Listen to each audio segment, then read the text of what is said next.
Bonjour à tous, on se retrouve pour un cours que j'aurais dû faire en présentiel. Voilà, un cours sur la différenciation, parce que je pense que beaucoup vous en avez entendu parler, peut-être que vous avez vu faire de la différenciation en classe. Un petit topo avant de vous lancer dans l'expérimentation l'année prochaine.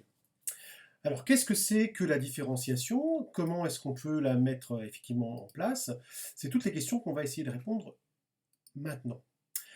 Différencier déjà, il faut faire un petit peu comme évoquer un petit peu ce que disait Monsieur Jourdain, c'est-à-dire qu'on fait de la différenciation souvent sans s'en rendre compte. Différencier, comme le montre le schéma ici, c'est euh, acceptable sous trois formes différentes. Soit au niveau des élèves, on peut différencier effectivement sa pédagogie.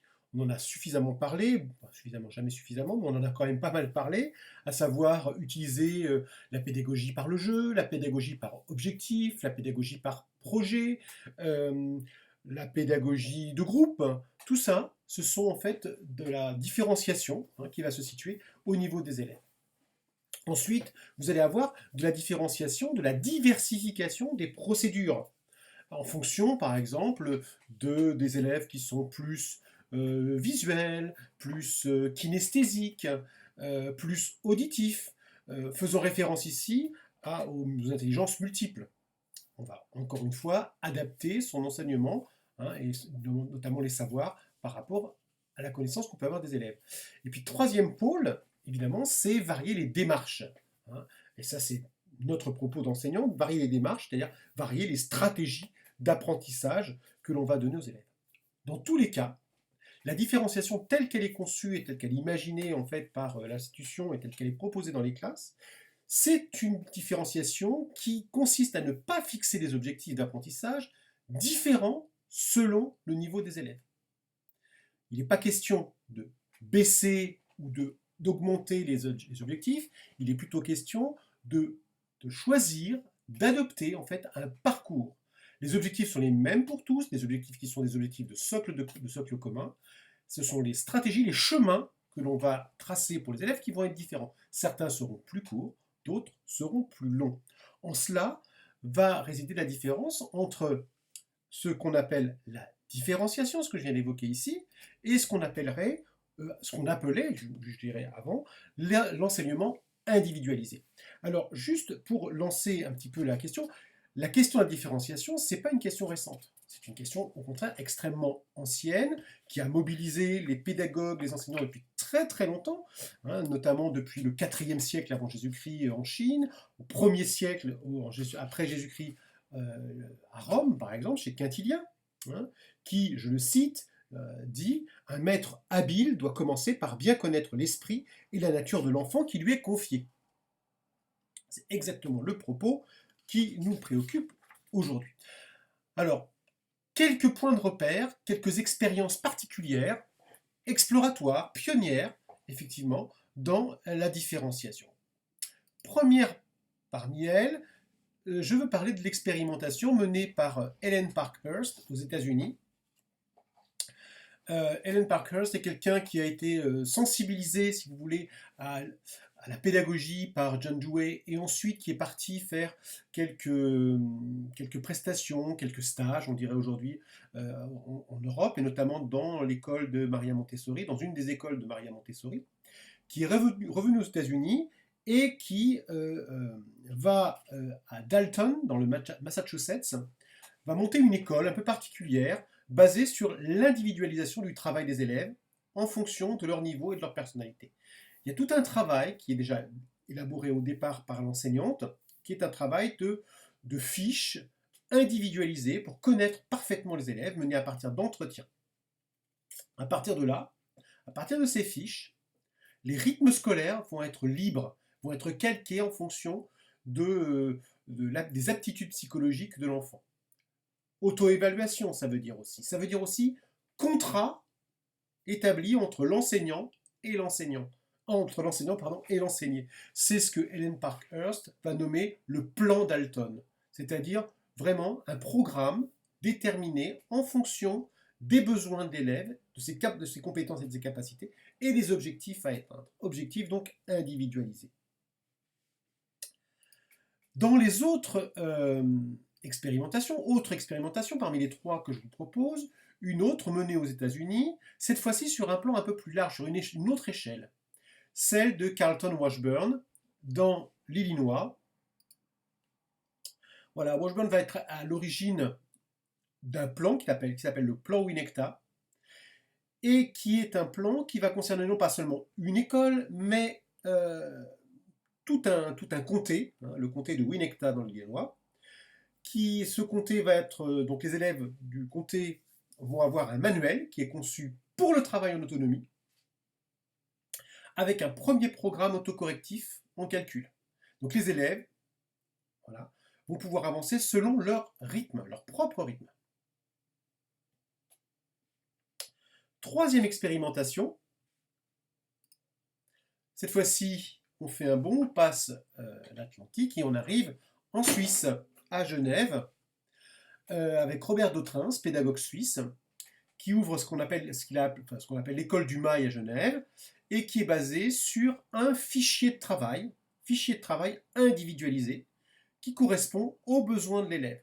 Donc on est bien ici, non pas dans la différenciation telle qu'on l'entend actuellement, et définition sur laquelle je reviendrai tout à l'heure, mais bien sur un parcours individualisé, sur une individualisation de l'enseignement, hein, pour chaque élève. Ce fichier, cette fiche de travail, ce fichier est établi à partir d'une évaluation préalable et d'entretien. Donc il y a tout un travail préalable auprès de l'élève qui consiste à connaître plus particulièrement, évidemment, l'enseigné.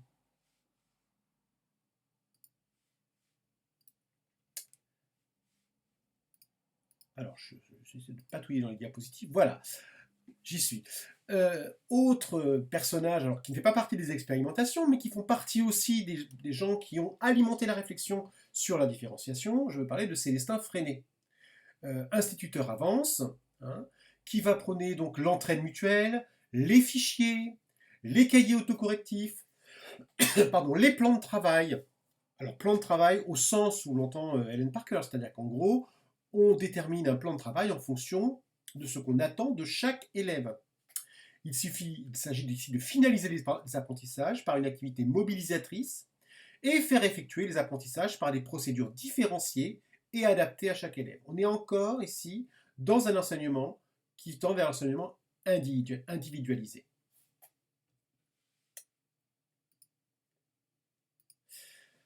Et puis, à une autre échelle, en France, la différenciation, ou du moins la pédagogie différenciée, va ressurgir dans les années 70, à l'époque où, aux États-Unis, finalement, on abandonne l'enseignement individualisé. En France, en 70, c'est le plein essor de la réflexion sur la pédagogie différenciée. Pourquoi ? Parce que le contexte nous y invite. Le contexte, c'est celui de la réforme Haby, en 75, avec ce collège unique, qui va se substituer aux 3 voies de collège d'enseignement secondaire, et qui va donc massifier l'enseignement. On va avoir des élèves qui viennent d'horizons divers, avec des aptitudes diverses, des compétences au départ diverses, et pour lesquelles l'enseignant va devoir s'adapter. Et Louis Legrand, qui est instituteur, qui a été forgé à l'école Freinet, en 70, il est à la tête d'un laboratoire de recherche pédagogique. Il est aussi directeur d'académie, et donc il va pouvoir lancer à grande échelle une pédagogie différenciée, une différenciation. Je le cite lui-même, l'idée d'une nécessaire différenciation rationnelle de la pédagogie est le produit d'un conflit devenu insupportable entre la diversité des élèves et l'unité réalisée des programmes et des méthodes. On est donc là sur un contexte qui va donc privilégier, qui va rendre pratiquement obligatoire la différenciation pour les enseignants. Alors, pourquoi différencier ? Pourquoi différencier ? Parce qu'on part d'un constat très clair, hétérogénéité des élèves, et faire avancer les élèves de la même façon et en même temps. Voilà. Sauf que tout ça, on le sait bien, c'est illusoire, on n'y arrive pas, donc il faut bien essayer de trouver quelque chose. Alors on n'y arrive pas, pourquoi ? Parce que chaque élève a son individualité, sa singularité, sa propre vitesse de travail, son propre rapport à l'autonomie, ses propres motivations, ou parfois même pardon, son absence de motivation, et puis son propre système de compréhension, plus ou moins développé chez les élèves. Donc, différencier, ça devient pratiquement obligatoire parce que les élèves sont différents. Oui, d'accord, mais pourquoi, alors justement, il y a des réticences de la part des collègues à, justement, différencier dans la classe? Première chose, le contexte d'enseignement est inapproprié. Les effectifs, et on le sait, les enseignants le disent, sont trop lourds. Les élèves, parfois, sont passifs, parfois perturbateurs. Les salles de classe sont trop petites. Enfin, autant d'arguments, on pourrait en citer encore d'autres, hein, qui empêchent, hein, qui réduiraient, qui freineraient finalement les ardeurs des enseignants à entrer dans la différenciation. Alors, autre élément, les convictions liées à un enseignement juste. Certains enseignants se disent pas de différenciation parce que si on diffère, on n'est plus dans un enseignement juste pour tous. Tout le monde doit avoir la même chose. Troisième élément, le poids des routines pédagogiques. Qu'est-ce que j'ai à perdre? Qu'est-ce que j'ai à perdre à changer? Voilà. Qu'est-ce que je perds? Le manque de formation. Moi, je veux bien différencier, mais comment? Est-ce qu'il y a des stages pour m'expliquer comment différencier? Est-ce que j'ai une formation qui me permet de savoir ce que c'est que la différenciation? Là, je vous laisse juge. Regardez combien d'heures dans votre formation est accordée à la différenciation.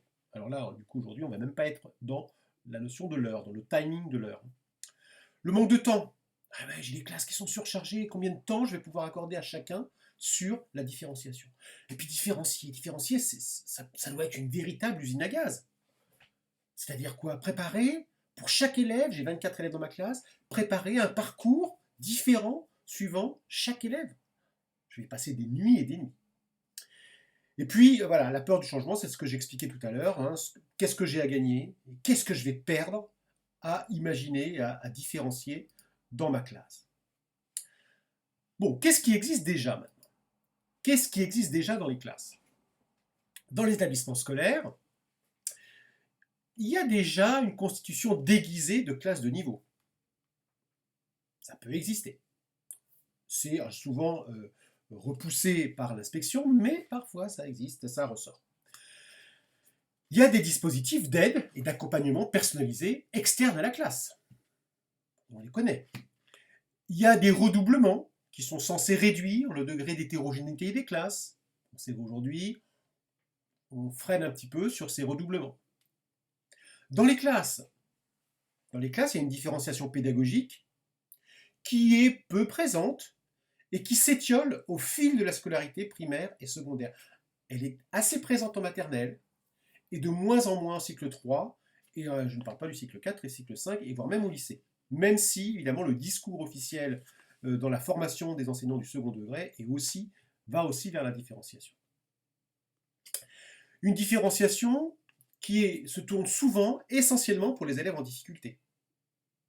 Une différenciation qui est remédiative par diminution des objectifs visés. Voilà, c'est trop compliqué. Toi, tu feras que 2 réponses au lieu d'en faire 4. Ou tu ne répondras qu'à 2 questions au lieu de répondre aux 4. Une différenciation par le nombre ou le type d'exercice d'application. Voilà. Alors comment différencier? Si on doit différencier, on passe par plusieurs étapes importantes. D'abord, diagnostiquer la situation de départ du groupe classe. Et serrer les problèmes rencontrés par chacun des élèves. Donc, je réinsiste bien là-dessus et je rappelle la différence fondamentale entre un enseignement individualisé et une différenciation. L'enseignement individualisé, on prend le cas de chaque élève. Et pour chaque élève, on va faire un parcours individualisé. Dans le cas de la différenciation, on prend en compte le groupe classe. Et on va essayer de trouver un certain nombre de... C'est tailler en fait des stratégies qui puissent répondre à un nombre plus important que l'individuel. Donc c'est pour ça que j'ai bien marqué au départ, diagnostiquer la situation de départ du groupe classe. Ensuite, on va définir la situation désirée sous la forme d'objectifs pédagogiques communs à tous les élèves. Maintenant que j'ai fait le plan de ma classe, je sais à peu près à quel niveau se trouve ma classe, qu'est-ce que je peux atteindre comme objectif pour toute la classe? Il ne faut pas que je vise trop haut, il ne faut pas que je vise trop bas. Enfin, je vais planifier l'action. Planifier l'action, ça nécessite pour moi certaines lectures complémentaires pour trouver en fait des stratégies qui puissent correspondre à différents types de profils. Envisager des méthodes, envisager des outils. Une fois que j'ai planifié ce travail-là, que je me suis un peu documenté, je vais organiser le travail en fonction des besoins des élèves, sous la forme de cliniques de remédiation, par exemple, cadrées dans le temps et dans l'espace. Et puis enfin, j'évalue mon travail. J'évalue le travail fourni par les élèves. Autre élément, mon parcours individualisé ou ma différenciation, elle est ponctuelle. C'est-à-dire que les élèves, ils peuvent changer à un moment donné de groupe de remédiation, tout simplement en fonction des évaluations que je vais pouvoir faire. Et là, je vous rappelle ce qu'on avait dit au sujet des évaluations. Une évaluation basée sur des compétences fines, elle est nécessaire pour l'évaluation en tant que telle, mais elle nous sera nécessaire pour justement définir le profil de ma classe et pour définir les objectifs que je vais fixer dans ma classe. Alors, quelle méthode? Quelle méthode? Alors, quelle méthode? En France, on envisage à peu près 3 types de méthodes dans la différenciation. Je reprends le petit schéma que j'avais montré au départ. Différenciation, alors schéma et modèle de différenciation mis en place par André de Peretti en 1998. La pédagogie variée. Donc cette pédagogie variée, la variation, elle propose de varier les formes de présentation, les situations d'approche, de varier les démarches à l'oral, à l'écrit, par image, par geste, de varier les organisations de classe, en travail collectif, en groupe, en individuel. Tout ça, c'est de la variation. Je varie dans mon enseignement, je fais déjà la pédagogie différenciée. La pédagogie diversifiée, elle consiste à diversifier les procédures mentales en fonction des motivations, des stratégies propres à chacun, à multiplier les itinéraires d'apprentissage, les voies d'accès à un savoir. Tout à l'heure, je vous montrerai des exemples précis sur cette pédagogie diversifiée. Et puis la pédagogie différenciée, elle se situe au niveau de l'élève et elle a pour but d'attribuer à chaque élève une tâche correspondant à ses besoins et à ses capacités. Je vous proposerai deux exercices tout à l'heure qui vont sur ces deux axes-là.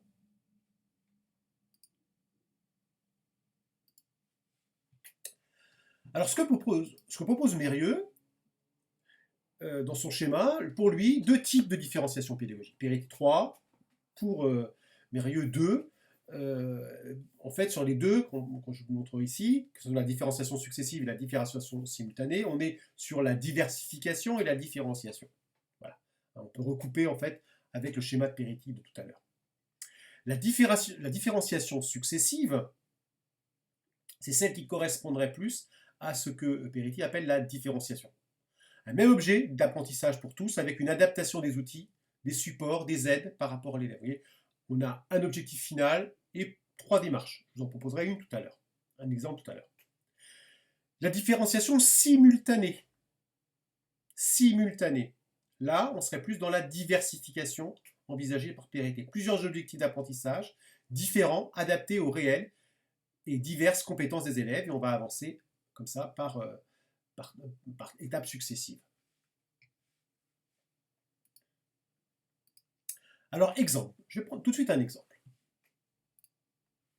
Exemple de différenciation simultanée en cycle 3, diversification. L'objectif de la séance en cycle 3, c'est lire et comprendre un texte. Voilà mon objectif. Je sais que les élèves ont des difficultés par rapport à ça. Je veux travailler cet objectif-là avec eux. Je donne un texte que j'ai remanié, un texte tiré du Tour de France par 2 enfants, texte de 1897. Je travaille en histoire sur l'industrialisation et la ville industrielle. Et ce texte que j'ai remanié, le Creusot. On avait déjà évoqué ce texte-là, on avait déjà fait des découpages. Voici ce que je vous propose. Il y a 3 grandes usines au Creusot, la fonderie, les ateliers de construction et les mines. Chacune des parties de l'usine est reliée à l'autre par des chemins de fer. C'est un va-et-vient perpétuel. En face de toi, c'est autour de 15 à 20 mètres, ce sont les hauts fourneaux. Il y en a une quinzaine au creusot. C'est pour fondre le minerai de fer. Quand le fer vient d'être retiré de la terre par les mineurs, il renferme une foule de choses. Pour avoir le fer le plus pur, il faut faire fondre le minerai. Quand on eut bien admiré la fonderie, on passa dans les grandes forges. Là, le fer rouge passait entre des rouleaux et sortait aplati en lames semblables à de longues bandes de feu. Voyons maintenant les mines de houille, dit M. Gertal. Sous la terre où nous marchons, il y en a une autre sous nos pieds. Cette ville souterraine renferme des rails où roulent des chariots de charbon que les mineurs ont arrachés à coups de pique et de pioche. C'est ce charbon qui alimentera les grands fourneaux. Alors, qu'est-ce qu'on peut proposer? Eh bien, on va proposer 3 démarches. Premier atelier, et là je parle bien d'atelier. Premier atelier, l'atelier 1, atelier destiné aux littéraires. Pour ces littéraires, pour ceux qui auraient des aptitudes à l'écriture, à l'écrit, pas de difficulté du moins apparente, on leur demande de répondre à 4 questions. Présente le document, date, auteur, nature, lieutenant Dan. Quelles sont les 3 usines du Creusot? Quelle est la fonction de chacune des usines? Comment sont reliées les différentes usines? Atelier 1, donc pour plutôt ceux qui ont des facilités à l'écrit. Atelier 2. L'atelier 2 plutôt pour les visuels. Vous voyez qu'ici, mon exercice de diversification est très très proche de travail qu'on pourrait mener par rapport aux intelligences multiples. Je pourrais multiplier les ateliers d'ailleurs. Là, je vais en avoir que 3. Atelier 2, les visuels. Pour eux, entoure en rouge le nom de l'auteur de ce texte. Encadre en vert la date à laquelle il a été écrit ce texte. Souligne en bleu tous les passages du texte où l'on parle des fonderies. Souligne en vert tous les passages du texte où l'on parle des grandes forges. Souligne en jaune tous les passages du texte où l'on parle des mines de charbon. Complète le schéma ci-dessous en replaçant les mots-clés au bon endroit. Donc vous avez les mots-clés en dessous, mine, haut fourneau, grande forge, charbon, fer rouge, lame de fer, et ils vont devoir placer en fonction de leur lecture. Pas de travail écrit, à la limite ça peut être, ou alors du moins réduit vraiment à son extrême expression. Troisième atelier, l'atelier pour les kinesthésiques, ceux qui aiment beaucoup manipuler, qui aiment la manipulation. Dans cet atelier, l'enseignant a pris soin de mettre en couleur différents passages du texte. Donc on a déjà colorié les passages en bleu pour la fonderie, en vert pour les grandes forges et en rouge pour les mines.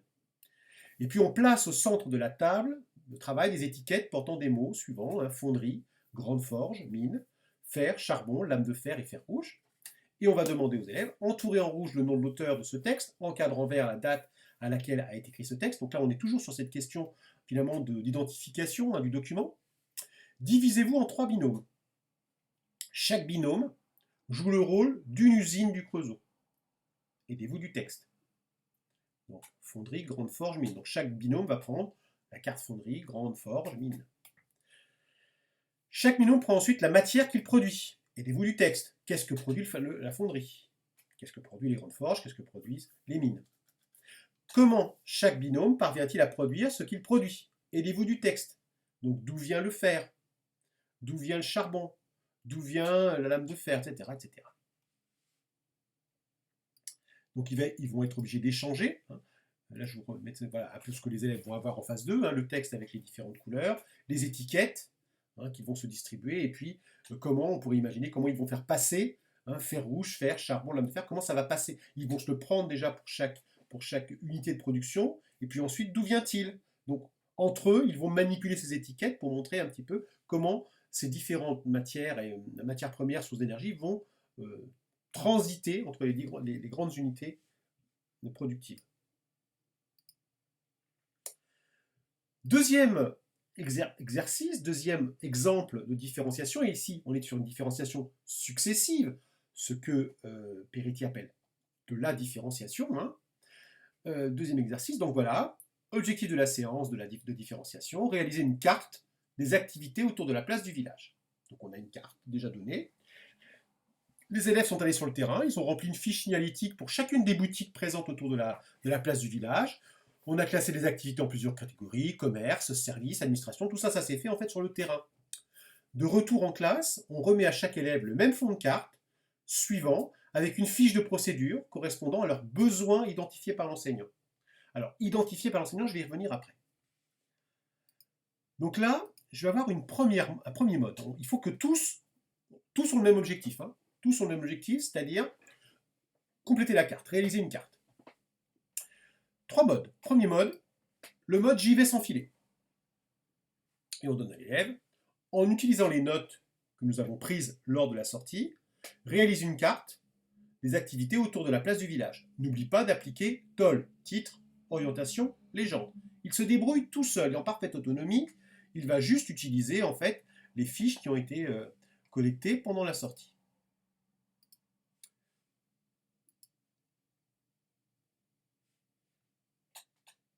Alors, deuxième mode, si ça veut bien changer, et non, ça ne veut pas changer.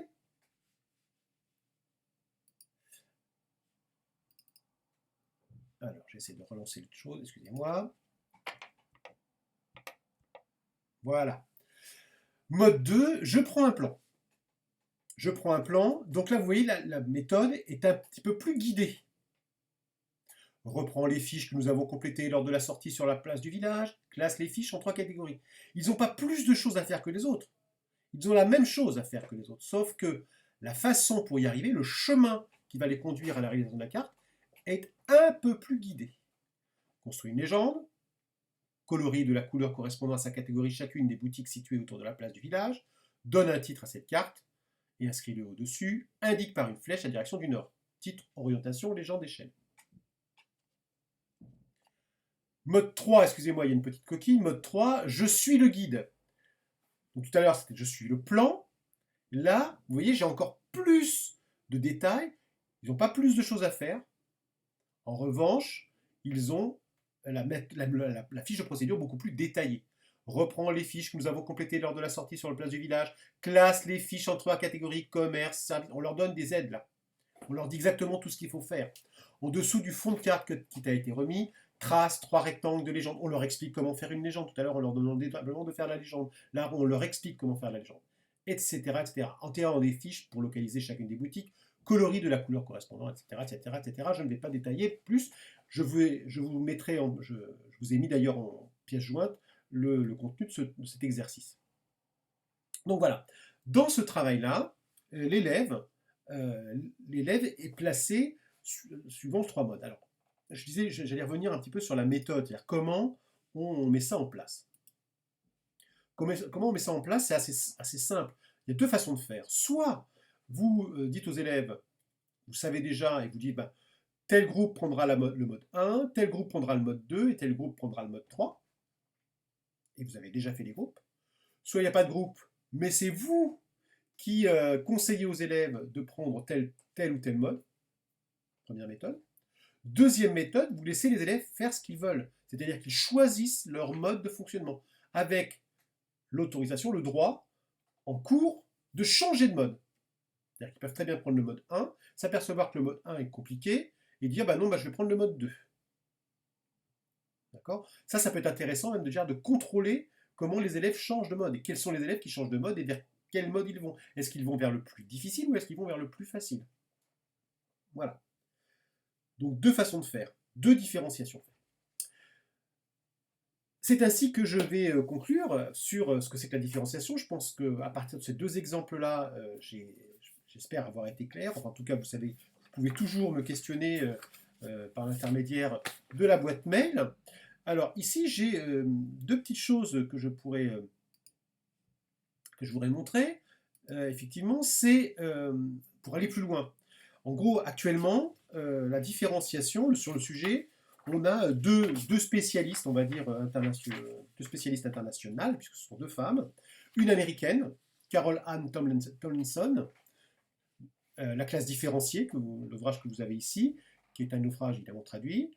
Et puis, une deuxième spécialiste qui est, elle, québécoise, et qui s'appelle... ça recommence.